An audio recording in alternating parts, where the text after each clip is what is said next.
All right, everybody, welcome in. Jump to Start Racing podcast. My name is Wellington. I'm here with one of my closest friends, Yhancy. Say hello. Hi. We're in a missing man formation today. Ruben is not able to join us. What's up, Ruben? Hello. If anybody Hey guys, knows how where, you doing? Blah, blah, blah. if anybody knows where Ruben is, let us know. Yeah, it's going to be on a milk carton. Just call the number. Call 1-800 Jump to Start. Yeah. Yancy, coming off the American Thanksgiving holiday weekend. How are you? How was your weekend? How was your time? It was good. Got much needed rest. Spent some time with my brother. Was in out of town from Miami. Wow. Wow. Jojo. Yeah, and good weekend overall. Thanksgiving holiday, we kick off the holidays. The mad rush till Christmas begins. Yeah. Luckily, we still have a few races left this season. Yeah, too, absolutely. 2 races left. which is not usually the case. I'm very excited and also very nervous. Yeah. Yeah. Racing till December, bro. Look at that. I'll take it. All right, so this episode we'll be talking about the untimely passing of Frank Williams, legendary F1 figure and motorsport racing figure. Some funny Nikita Mazepin news, and we'll also be previewing the Saudi Arabian Grand Prix at the Jeddah Nights, as Ruben would say, racetrack. But before we do so, I want to ask you too, if you've seen more than one video from us, please hit that subscribe button on YouTube. We're on many podcast platforms: Apple Podcasts, Google Podcasts, Spotify, iHeart Radio, TuneIn, and Stitcher. I don't know if I'm missing one, but if I am, at Jump to Start F1 on Twitter and Instagram. Drop in, say hello.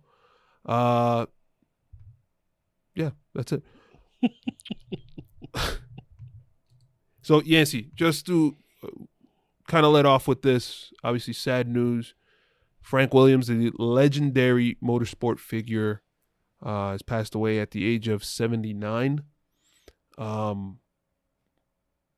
much to say. If you follow Formula One, you know Frank Williams. If you follow motorsport, you probably know Frank Williams. So, What are your thoughts on this? Well, it's been a year removed since he sold the team. He was the last of the privateers. Yeah. Which dominated Formula One for quite a while. Privateer meaning that the team wasn't owned by a car manufacturer. It was owned by a private owner, ran the team, they built the cars themselves.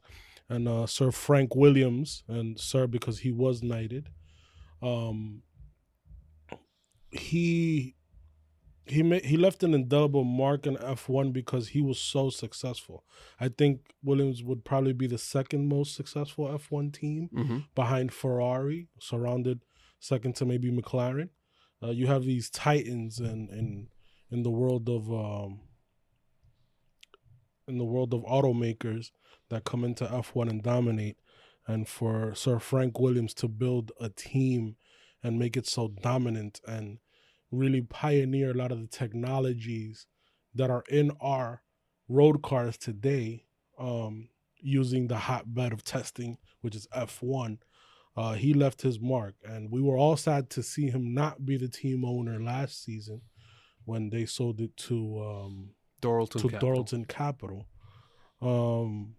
And yeah, man, and we all know that, he was getting up there in age, and he had a very serious car accident, I believe 35 years ago, which left him, wheelchair bound.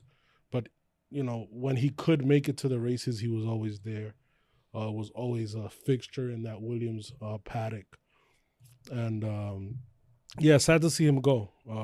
Again, he was a pioneer. He's a very important figure in the world of Formula One and all of motorsports, really.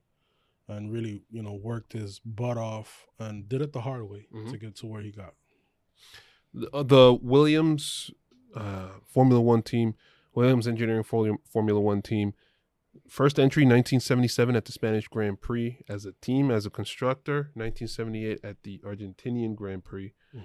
768 entries into Formula One. 9 Constructors Championships, 7 Drivers Championships. They had guys win championship for them, such as Alan Jones, Kiki Rosberg, Nelson Piquet, Nigel Mansell, Alan Prost, Damon Hill, and Jack Villeneuve. Who's who, right? Of Formula One drivers. Yeah. And that's not even counting the innumerable young talent that he used to bring up himself that got their chances before they went on to win championships. Many of the great drivers in Formula One wanted to race for Williams. Ayrton Senna being one of them before his untimely death when he signed with them in '94. Yeah, man. I mean, like I said, it was sad to see them go. Again, the last of the privateer teams. And, yeah, he's always going to be remembered. And I hope that Williams keeps his name as far as, obviously the way things are now, especially with finances, it'd be hard for a team to even keep the same name. But if they can keep Williams a fixture in Formula One, that would be his legacy. Just, yeah. And what a legacy. Obviously, kind of sad to have seen the Williams team kind of just drop off in performance. But they've looked a little better. Obviously, a young, call it a phenom with George Russell. They've had guys like, as Yhancy mentioned, a who's who of drivers. Valtteri Bottas, Felipe Massa was driving for them at the end of his career. Nico Rosberg, et cetera, et cetera, et cetera. Jenson Button also. Jenson Button, and we could go on forever, right? Okay, switching gears on that. Obviously, a sad note to a little bit of comedy, right? And it's not really comedy; it's just the news, but it was just funny news. Dmitry Mazepin, Nikita Mazepin's dad, upset that his son was driving with an inferior chassis compared to his teammate Mick Schumacher. He went out and he bought his son a new chassis for the car. Yes. Haas could not afford to provide him with the new chassis before the end of the year, so he was like, you know what, screw it, let me just go ahead and pay for it. What are we doing here, folks? Well, I mean, Mazepin seems like he's getting the hang of it finally at the end of the season, driving better. But I think there was a big accident where one of the chassis was destroyed, and obviously Haas couldn't replace it. It wouldn't make sense for them to do it as a team because obviously they're focused more on the 2022 car, and we've known that since the beginning of the season. So obviously they don't have the resources, but I guess no driver wants to be beaten. Your father's the title sponsor, Uralkali. Or is it Uralkali? Yeah, that's it. Uralkali. So if you can inject some money and pay for the chassis, why not? They've definitely worked for it. They make their money. Here you go, son.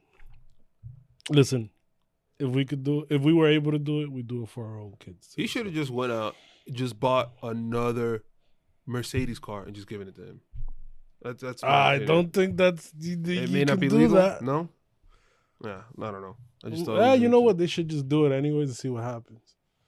Get disqualified. Yeah. That would be good. Not really, but no. All right. Plus, you think that the Mercedes chassis would fit the Ferrari engine? No, I'm saying just get a whole new car, the whole Mercedes car, and just paint it a different color. Now, do you think that he would be successful in that car? No. No? No. Why not? It's a better car. It is a better car. I think he would be more successful. But in the points podium? I think he would spin out in the first lap. It's just going to be 100% serious. It'd be too much of a car for him. Yes. Too much power. More power. More power. Yeah, no, I mean, listen, it's being the only American team on the grid. Quote unquote. Yeah, exactly. It looks more like the Russia Mobile. You think they're going to be better next year? No. Who do they pass? Alfa Romeo? Alfa Romeo is okay now. I don't know. Yeah, man. Williams. I think Williams is going to be better next year. Mm-hmm. Who do And they got have? 2 decent drivers at Williams too. Yes. Damn, man. Who are they? Nobody. They're not passing anybody. Relegated to last place. Yes, Huh? they should be relegated to Formula 2. All right, so So harsh. light news week. So let's jump into the race preview. The the Saudi Arabian Grand Prix at Jeddah. There was a tweet earlier today from Jenny Gao stating that 79% of the track will be at full throttle. Who does that favor? As far as the championship? Yes. Mercedes. Yes. We talked about it a little bit last week, but or the week that it was uploaded to, that they showed like a simulator or maybe the video game, and it just looked like a very, very fast, like very minimal turns, not turns, but very minimal No braking zones. to get into turns. I think there's like maybe 2 of them. Well, actually, no, 1, 2, maybe 3 of them. 4, not really. Yeah, I don't know. That's it. It's only 4. I only see 4. You have turn 1, 2, turn 4, turn 13, and turn 27, the hairpin. And I think turn 13 is like almost like a banked corner. So you're not really going to get much braking going into there. So it was even to the point where Carlos Sainz had brought up, it's an article on motorsport.com, that the Jeddah F1 track will compress the midfield battle. He says that it looks like a very high-speed circuit, and we have seen in a high-speed circuit that cars like Alpine, McLaren, and AlphaTauri, all of a sudden the field compresses a lot when it's a high-speed circuit, so it could be a very tight battle in Jeddah. You could even see Williams up there fighting for points as well. Correct. I'm very concerned as somebody that wants to see. I'm going to be very clear. Somebody that wants to see somebody other than Mercedes win the championship. I don't see that this race is going to go Red Bull's way. I don't see this race going Max Verstappen's way, just based on the characteristics that we're seeing. Hold on. You don't want Mercedes to win the championship? I want somebody else to win. Aren't you a Mercedes fan?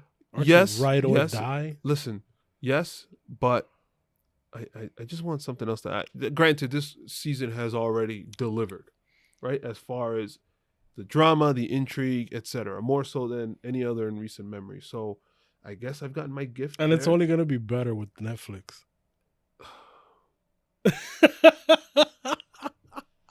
I don't know. I think we talked about it last week. I'd still rather see Max Verstappen's first championship than Lewis Hamilton's 8th. I don't know, man, because first of all, I just got to tell you that Mercedes has been so dominant the past 7 years that even Mercedes fans don't want them to win. Mm-hmm. Yeah. That's you're insane. looking at one. Yeah. Yeah. But there is it's like playing on easy mode, you know? It's not easy. Let me tell you something. If Mercedes wins it this season, it's gonna be a different win, because they've obviously the past 7 years it has been without much of a fight. They've been very dominant. I think the only fight that they've gotten was maybe Ferrari 2017, 2018. But even that didn't go to the end. It was pretty much over by the time we got to Singapore, to the Asian flyaway race. 2017 for sure. 2018 when Vettel spun in Germany. Yeah. I mean, no, well, that was the beginning of the end, but I think that by the time they got to Japan, it was pretty much over. Mm-hmm. Because Ferrari was having reliability issues, and especially in Japan. I think they had to take an engine penalty there. But the intrigue for me would be, we like to see records being broken.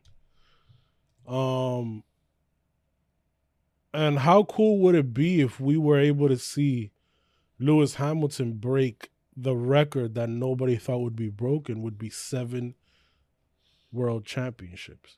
He's tied it, but he hasn't broken it. Mm-hmm. And we've obviously seen him tie and break, qualifying records and race wins. He has 101 now, or 102? 101.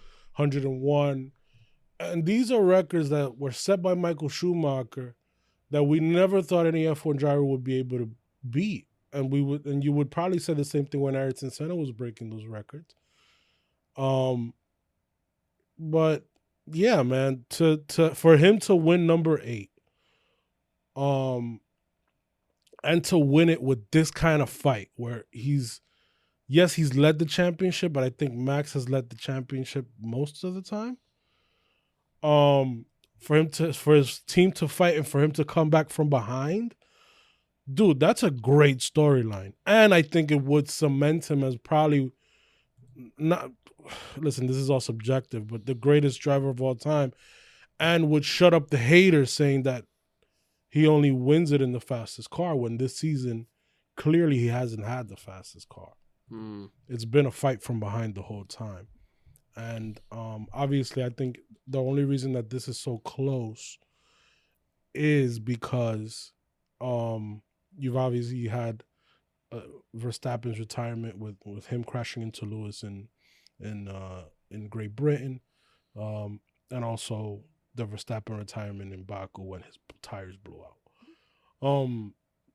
But I think, and just looking at it as the season as a whole, it seems to me that Mercedes has had Red Bull has had the better car, and they've performed better. But Lewis Hamilton is still in it. Mercedes is still in it. And it's literally single point leads. It's not double digit leads. It's like right there. It was double digit. It was, but it's not. So I think that storyline where Mercedes winning, obviously they've already broken the record for how many Constructors Championship they won in a row. But for Lewis Hamilton to win his 8th championship, dude, that's history being made. And we're pretty sure that if Verstappen doesn't win this season, he's on his way to win another one. Yeah, at some point. But well, not another one, but he's on his way to win championships.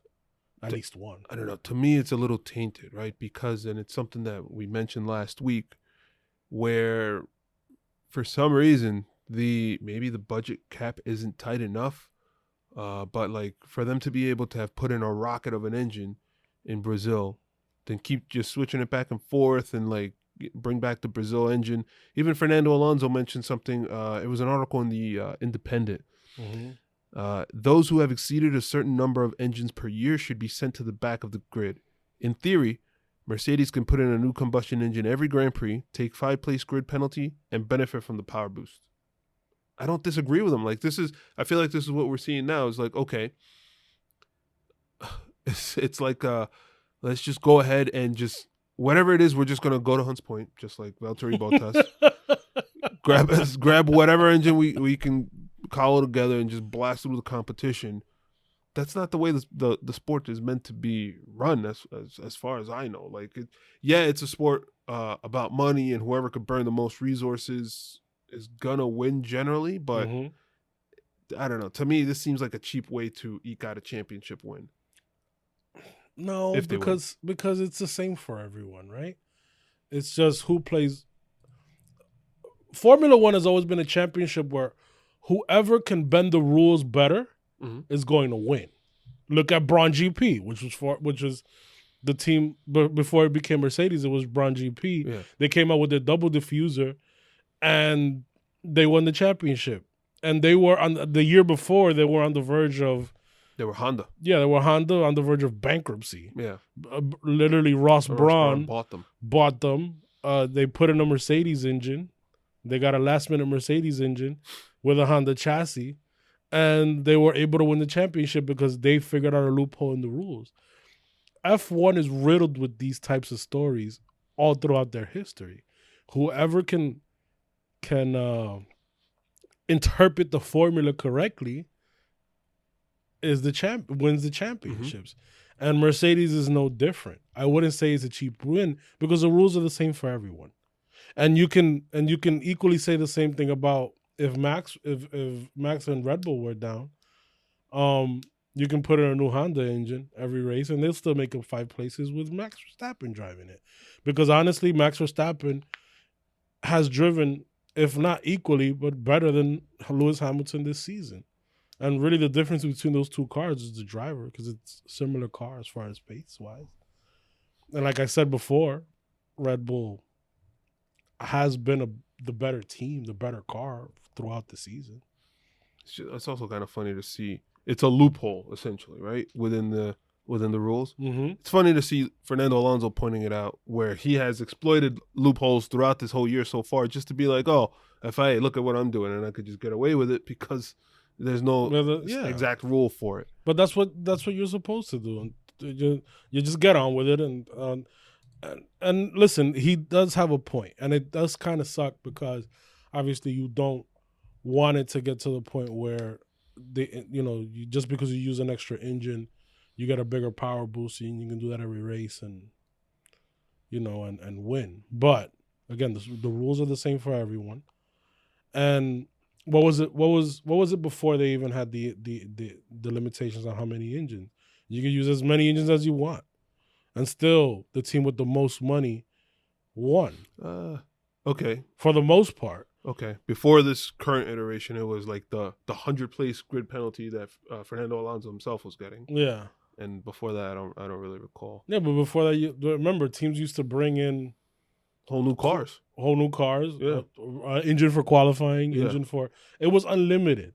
And then the reason why they have I mean, Michael Schumacher, when he was winning championships, used to race, win, and go back to Fiorano and test the car because they didn't have any test limits. Mm-hmm. They didn't have any testing limits like they do now. Now everything is in, quote unquote, or for cost savings, which it does, it does minimize the cost, but obviously that didn't work because they had to put in a budget cap now, or a cost cap, as they would say.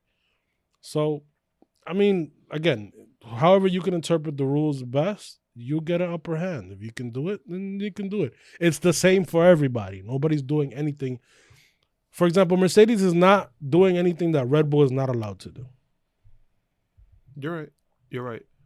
On that same note, on ItalianMotorsport.com, it.motorsport.com, I think it's called. There's this article, a credit to on Reddit. Check out this username, Balls to Break Late 44. You sure that's not Daniel Ricciardo? No. Moonlighting. Tripping balls. The translation, I'll read the opening chapter here. Helmut Marko has made it clear that the Milton Keynes team could insist on the Russian homologated Power Unit 4. Remember, Max Verstappen's engine is from Russia, essentially. But there are rumors of a push by Japanese engineers to replace the 6-cylinder with a fresh unit. Honda would have preferred the operation to be done at Losail in Qatar, in the knowledge that Verstappen would have finished second anyway. Is this pre-tactics or a new Red Bull strategy? So in short, Honda wants to provide a new engine to Max and just blast out the competition, right? Or as best as they can. Mm-hmm. Red Bull does not want to, Helmut Marko, this is all speculation, does not want to undergo this transition into a new engine, potential 5-place grid penalty at a track, especially at a track that's unknown to them. I mean, why not? You're giving up the competitive edge.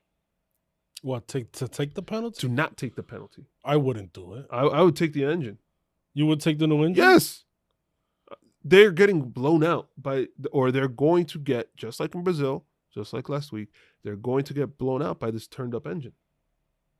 So then and it's Honda, one of the most reliable engine. Yeah, it is the most reliable engine on the grid. Yeah. So then what? You'd take I take the 5-place grid penalty. What the points lead is 8 right now? Yes. You take a 5 grid place. If you finish second, because you're gonna get blown out at Jeddah anyways. If you finish second and there's no fastest lap. If everything stays the same. Remember, we still got a race to run. We still got qualifying to go through. Correct. If you finish second and there's no fastest lap for either Hamilton or Verstappen, they are tied going into the last race. If Hamilton finishes first and Max finishes second, wouldn't you rather be sitting there, yo, I got a dope new Honda engine in my back pocket, versus now he's got an engine. Yeah, it's good, but now it's got three races worth of wear and tear, or 2 races worth of wear and tear, versus my one. There's your one engine when you can balls to the wall. Yeah, just you don't want to save that for the championship, the last round. You don't want to save it for them because and I think that the only track that would benefit the most would be this track. based on because it really wouldn't be, I don't think it would make much of a difference in Abu Dhabi. No, but it would definitely make a difference here. It might be hard to pass here too. Who knows? Well, that's the thing. I don't know how hard it would be to pass here, because I don't know how wide the track is also, because that's really what it. Overtaking is determined by. Is the track going to be finished? Well, I think it will be. I hope so. Yeah, but overtaking is when you look at a track map, it's compromised of two things. One is the amount of braking zones, because obviously the cars got to slow down, and how wide the track is. Can the cars get by each other? Because obviously you have to get out of the dirty air in order for you to gain an aero advantage. Hence the DRS. But this track doesn't look wide. It is a street circuit, so. It's like, for example, it's not a street circuit. They constructed the whole new track. Technically, it is. That's what they're calling it, a street circuit, and it's going to be used as regular roadways. Wow. Okay. Yeah, but it that's what I'm saying. It's technically a street circuit. You don't know how wide it is. Usually, the street circuits are like a Monaco, or even parts of Baku are wide, but then you get into sector 2 and 3, which are very kinda narrow. Tight, yeah. Most of the overtaking is done in sector 1, I should say, in Baku. So we don't know. And it's a new track, so we don't know how everything's gonna go. Well, it's the same thing at the Losail circuit in Qatar. Yep. We thought that there was gonna be no overtaking there, and there was a ton of overtaking there, and it was super quick. It's just the characteristics of the track. Because those turns were quick. But here there's not a lot of turns, and any of the turns are very flowy tracks, so you can definitely see overtaking here. So if you're going to put in the new engine, you're right, would be here. But would they take that chance? Yes. Maybe we'll put up a poll in our stories or something on Instagram or on Twitter. Should they take a penalty now and put a rocket ship of an engine? But they're still leading the championship. Well, as far as the drivers' championship is concerned, it's and it's only let me see. The constructors' championship is only a 5-point lead, which is nothing. Okay, but at that point, right? I'm saying Mercedes leads it by 5. At that point, you have to assume that it's going to be neck and neck with Max and Hamilton, right? You need Checo to do some freaking work here. Like, if I'm Red Bull, he's got to do some work to win me that championship. This is what I brought him in for. This is what we said earlier. The constructors' championship is going to be determined by the number 2s. By the number 2s. Dude, I cannot believe. By the number 2s, and right now it's 203 to 190. Dude, Valtteri Bottas is winning. This is the season that we all dream. Keep talking crap about my man Valtteri. Get out of here, yo. So I don't know if it was Helmut that said it, but it was somewhere in the same article where essentially Mercedes undercut them with a new engine, and now now they have the clear advantage. Hey, bro, them's the rules. Yeah, them's the rules. You know how you when you go to undercut, the next lap the person should pit. They should have changed the engine. That's like strategy on another level. That's like the strategy of the strategy of the strategy. That's insane. And if Mercedes pulls them off, they undercut them successfully. Listen, we bow down to you, bro, because that would literally make them the most successful F1 team of all time, bro. What a way to win the championship. What a move. So with all that said, right? Fast track, 79% of Jeddah will be at full throttle. That's insane. Is there? I wonder if there's maybe Monza is probably a faster track than that, but 79% that's insane. So we've seen it, right? It's not. Yeah, we say that. Can't wait It's to watch going to practice. be a lot of fast. It's like a turn complex, like in Magnussen Beckett's or like in the. It's just a lot of wide open throttle, but like you're flowing in and out of the turns. Mm-hmm. So aero is going to play a very important. Aerodynamics Yeah. will play a very important part in this.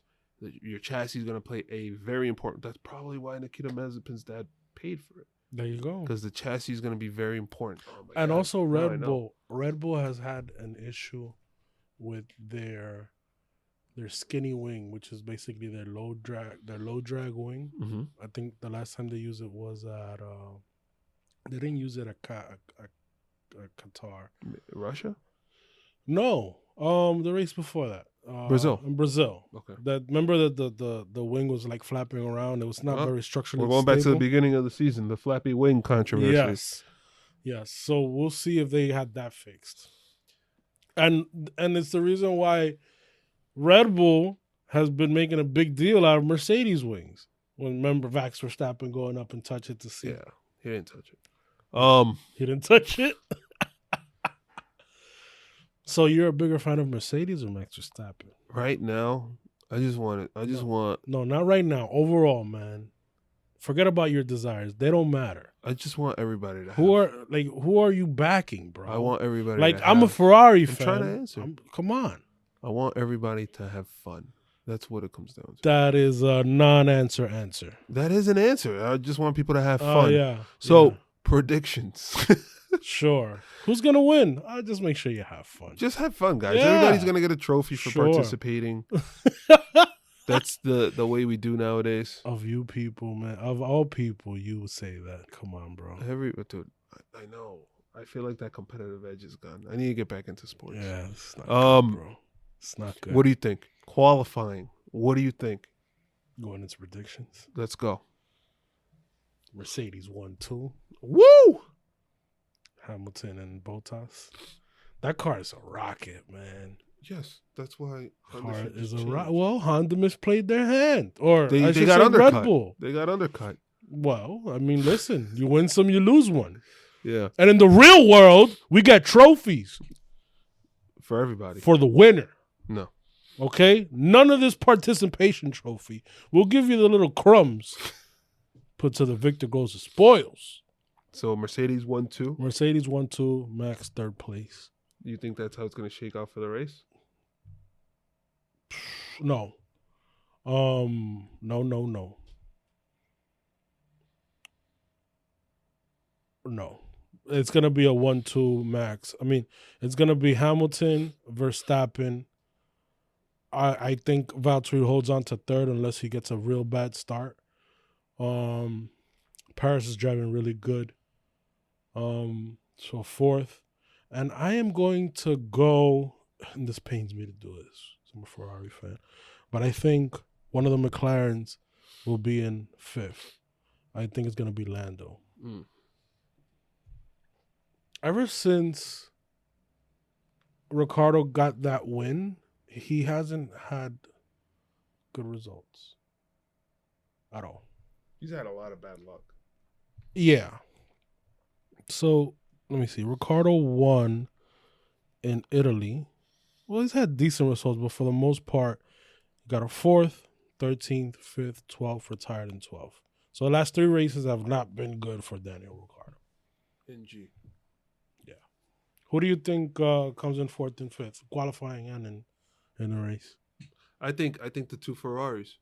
I think that you're going to see Carlos Sainz and Charles Leclerc. I think that Leclerc is going to qualify better, and I think Sainz is going to beat him in the race. They can beat that Mercedes engine? No. Oh, the McLaren Mercedes engine. Yeah. Well, I'm not talking about Mercedes. I'm talking about McLaren Mercedes. because the car has gone backwards since Ferrari introduced their upgrades. They've just blown the doors off of From McLaren. your mouth to God's ears, man. I hope that'll happen. That'll seal. It's a 39.5 point lead in the constructors for Ferrari over McLaren. That'll seal that 5th place. So what do you think about 3rd place? Carlos Sainz said that on a track like this, it would close up the field. There would be more battles. Yeah. So you still think that? Yes. Yeah. Because because, for example, I forgot what race he did not do well in. Who? Was it Brazil? No, what was before Brazil? Who are we talking about? Turkey. Lando Norris. When it started raining, he stayed out. Then all of a sudden, Lewis caught him from behind because he couldn't get traction. We got a 10th place, so it was it's either Mexico or Brazil. He got 10th place in Mexico and Brazil. Not Mexico, not Brazil. It rained. It was raining.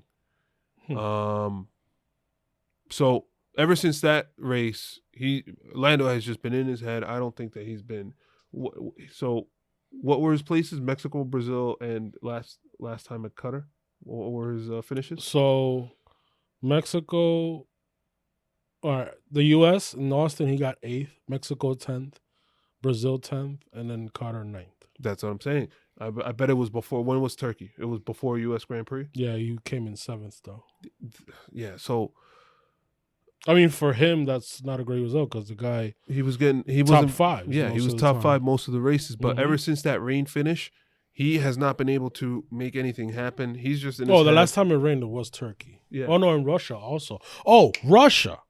Russia was it. Russia came was the one that... Yeah. Remember, right. Yes. Russia, he came in 7th, but that was when he was leading the race. Yes. And then the rain came in at the end, and he just... In Turkey, he got... Because he didn't pit on time. So from there, it's just been a disaster for him. Yeah. He's in his head, can't figure it out. Daniel Ricciardo has been in his head, hasn't been able to figure it out. The car has gone backwards. I think McLaren, their goose is cooked. They're just going to be 4th. And the most consistent driver pairing of the season, I think, has been Carlos Sainz and Charles Leclerc for Ferrari. Kind of wild, right? Because when you think... Well, yeah. Yes. Yeah. Even the top. Yeah, even the top 2. They've been the most consistent drivers. And it's the most improved car since the summer break.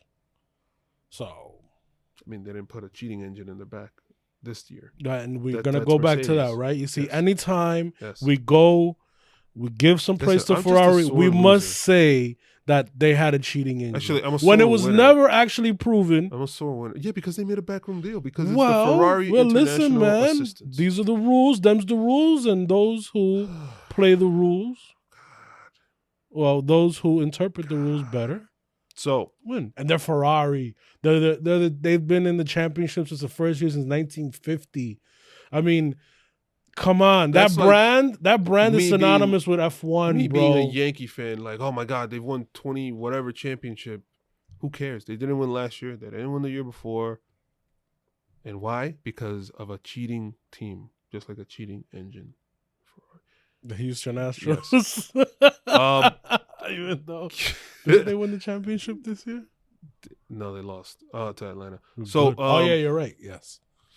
So I'm not even going to mention this guy's team mate, but we're talking about the midfield being compressed. Who's this guy? This guy who has a teammate that shouldn't even be mentioned, Pierre Gasly. He is like the wild card in the midfield. Dude, so then Yuki Tsunoda is the unmentionable? He's the Voldemort of the F1 grid? No, not of the grid, but of that team. He has just been not good. But Pierre Gasly, on the other hand, has been phenomenal. Has been phenomenal on Saturdays. His team has kind of let him down on Sundays. Talking about Gasly. Yes. We'll see if he is able to put himself up in that top 5 discussion. Mm-hmm. There was a report actually that what was it that he hurt his back from carrying the team.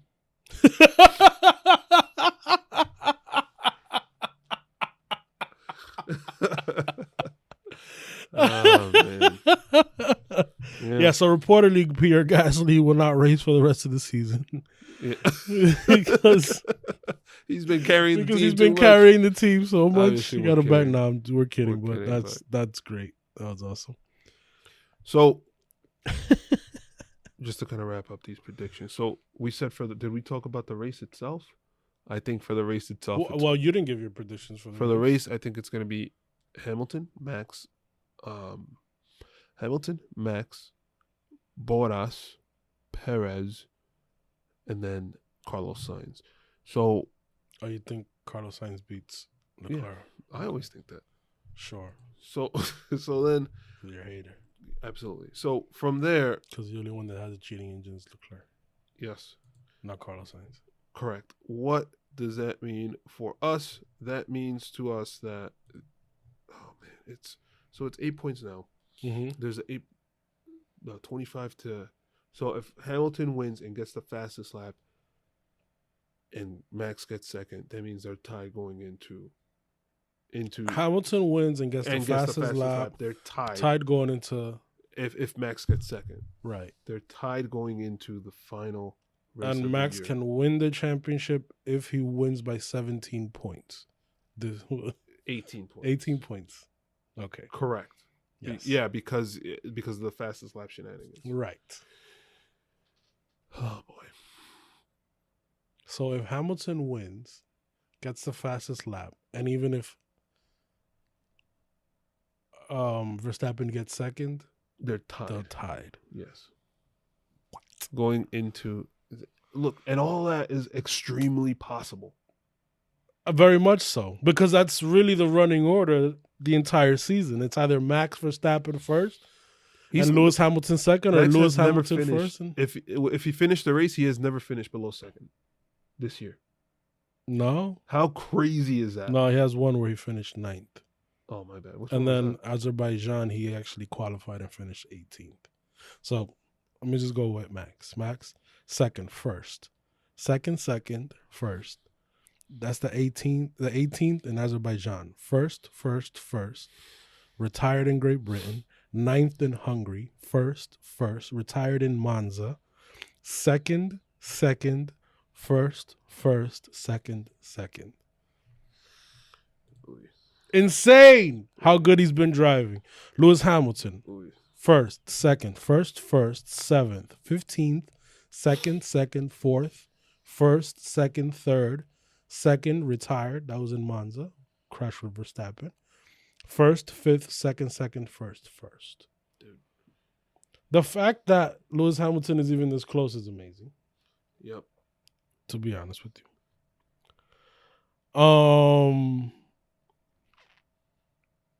I think that would be ideal.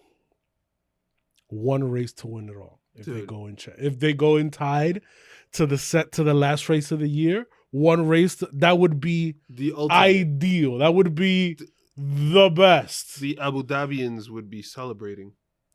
Absolutely. At the Yas Marina circuit.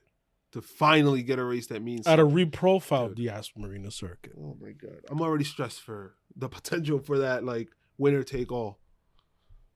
And if I'm one of the other, oh man, I would crash into them. Honestly, I would just be like, all right, no other cars are on the track. You guys just go at it. No, obviously that can't happen. That takes away the drama. Yeah. Mercedes is up 5 points in the Constructors' Championship. Ferrari's up 39.5 on McLaren for third place. Alpine is at 137 to AlphaTauri's 112. You can hear the screams from Pierre Gasly as his back is getting massaged out. Alpine with the monster last couple of races has really put some distance in. Yo, congrats to them, man. Yeah. Honestly, they don't have the best car. They don't have the best engine. But they came up. Yo, they always do this. But Renault, same thing. At the end of the year, Renault used to just pound out great results after great results. Now Alpine's doing it. But just, behind 5th place, behind Ferrari, McLaren, Red Bull, and Mercedes, I think the way they started the year off. Yeah. Obviously, their expectations were higher, but once they started off the year, they started off real slow. And we thought they were probably going to be fighting for 7th or 8th place. Mm-hmm. The fact that they've been able to come out ahead in 5th, especially with AlphaTauri having the car that they have. They have a really good car this season. I think, and then Aston Martin had higher hopes this season. And I think they've been probably one of the biggest disappointments, along with AlphaTauri. So, kudos to Alpine, Fernando Alonso, and Esteban Ocon, man. They've put in the results. Podium. They got 2 podiums, 1 race win. Kudos to them, bro. Defend like a lion. Yes, sir. My brother, anything else to mention here? Nah, man. You defer. Hamilton first, Verstappen second. Dude, what Tied a going into the showdown. last race. What a showdown that will be. That's what I want to see. What a showdown. All I think about is 2016, that picture of Nico Rosberg jumping out of the car with the fireworks in the background in Saudi Arabia. What I want to see coming out of this race is that scenario and hopefully Ferrari clinching Ferrari's going to clinch. third place. They need a lead of, 44. Mm-hmm. Yeah, they're definitely going to clinch. Yeah. All right, so on that note, guys, make sure to follow us at Jump to Start F1 on Instagram and Twitter. Drop by and say hello. We'll put up a poll. I forgot what the poll was, but about the engine, if they should swap out the engine. Yes. So we'll do that at Jump to Start F1 on Instagram and Twitter. Make sure to follow us on YouTube or subscribe on YouTube if you've watched more than one video. Jump to Start Racing Podcast is our YouTube channel. Drop in, say hello, hit the bell, thumbs up. And then lastly, make sure if you are listening to us on a podcast platform, which we are on Apple Podcasts, Google Podcasts, Spotify, iHeartRadio, TuneIn, and Stitcher, please hit the subscribe button, drop a review, however many stars you want or whatever. Just leave us some constructive feedback, tell us what you think. And we'll go from there. It's race week, baby. And also, make sure that you pay attention to all the events that are happening this weekend in Jeddah nights. Why is that? Because whatever happened might make Ruben's trivia questions for next year. Right. There's no trivia because there's no history. Oh, man. And on that note, guys, take care. Peace. Peace.